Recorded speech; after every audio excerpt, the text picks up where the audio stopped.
दोस्तों और साथियों, सबसे पहले हमें कामरेड नज़ीर अब्बासी, जिन्होंने अपनी जान का नजराना देकर न सिर्फ मेहनत कश तबके की जदोजहद को इस मुल्क के अंदर रवां दवा किया, बल्कि कम्युनिस्ट पार्टी ऑफ पाकिस्तान और उसके हथौड़े क्रांति वाले सिर्फ झंडे को एक नई ज़िंदगी दी, एक नया जलवा दिया जो कभी भी कमज़ोर नहीं पड़ेगा, कभी भी सरनगू नहीं होगा। सलाम है कामरेड नज़ीर अब्बासी को, कामरेड इमाम अली नाजिश को सलाम है कि उनके दौर में, उनके वक्त में कामरेड नज़ीर अब्बासी जैसे नौजवान सेंट्रल कमेटी के मेंबर थे, जिन्होंने जान का नजराना तो दिया लेकिन पार्टी के नज़रियात, पार्टी के उसूल और पार्टी से दस्तबरदार होने को तैयार नहीं हुआ।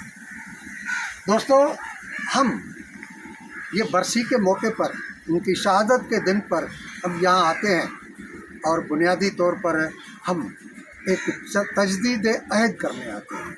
हम ये सुखन करने आते हैं, हम ये वायदा करने आते हैं कि जब तक जान में जान है इसी रास्ते पर चलते रहेंगे और इस मुल्क के अंदर समाजी, माशी, सियासी इनकलाब बर्पा करके उस निज़ाम के लिए उस रास्ता हमवार करेंगे, वो निज़ाम कायम करेंगे जिसमें सरमाया चंद लोगों के हाथ में न हो, ज़मीनें, जायदादें वो चंद ख़ानदानों के पास न हो, बल्कि मुल्क के उस अक्सरियत अवाम के पास हो जो आज महरूम है। और इस मुल्क के अंदर रियासत ज़िम्मेवारी ले, ऐसी रियासत कायम करें जिसके नतीजे में तालीम, इलाज, रोज़गार और हर शादीशुदा जोड़े को एक घर मुहैया किया जाए। इस निज़ाम के लिए हम मरते दम तक लड़ेंगे और पुरअमन तहरीक में, जमहूरी जदोजहद में चलते हुए अगर मर गए तब भी ठीक है।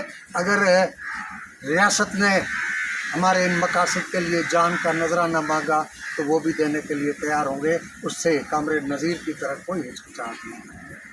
कामरेड इमाम अली नाजिश ने जिस तरह अंडरग्राउंड ज़िंदगी का अजाब भुगता है, वो भी शहादत से कम नहीं है कि कामरेड नज़ीर तो चंद दिनों के टार्चर कैंप में टार्चर से शहीद हो गए, लेकिन कामरेड इमाम अली नाजिश 30 साल ज़िंदगी के रुपोश रहकर जो रोज़ाना शहीद होते रहे, वो भी हम भूल नहीं सकते। और ये तमाम रास्ते हम अख्तियार करने को तैयार हैं। जब भी हालात हुए हम इन्हीं हालात का मुकाबला करेंगे। दोस्तों, सोवियत यूनियन टूट गया, बल्कि जब सोवियत यूनियन की कम्युनिस्ट पार्टी रद्द इनकलाब का शिकार हुई तो दुनिया के अंदर तमाम कम्युनिस्ट पार्टियों के अंदर बहरान पैदा किया गया, रद्द इनकलाब की कुव्वतों को आगे बढ़ाया गया।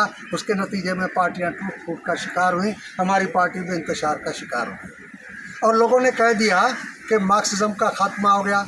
कोई ये अजान देने लगा कि लेनिन मार्क्स की बात ठीक है कि सोशलिज्म आना चाहिए, लेकिन लेनिन की बात गलत है कि इनकलाब के ज़रिए ये निज़ाम आएगा। नहीं, ये सरमाएदारी निज़ाम में बतदरीज ट्रेड यूनियन तहरीक की तरह लड़कर पार्लिमानी इदारों से निज़ाम में तब्दीली करेंगे।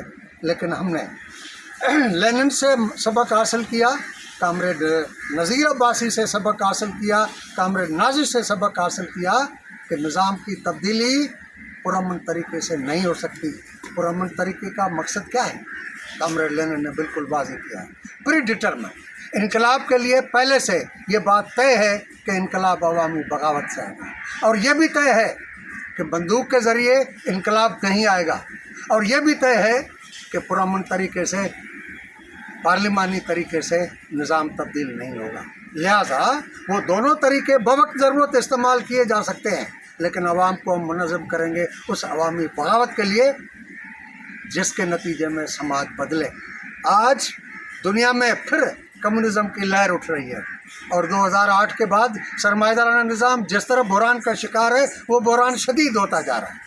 और मार्क्स ने कहा था कि जैसे जैसे साइंस और टेक्नोलॉजी की तरक्की होती जाएगी, पैदावार बेतहाशा बढ़ती जाएगी, और जितनी पैदावार बढ़ती जाएगी उतना ही तबकाती ऊंच नीच का फ़र्क बढ़ता जाएगा। एक तरफ दौलत के अंबार होंगे और दूसरी तरफ महरूम होंगे। लेकिन इस टेक्नोलॉजी ने एक दूसरा फिनोमेना पैदा कर दिया है कि अक्सरियत लोगों को महरूम करते जा रहे हैं रोज़गार से।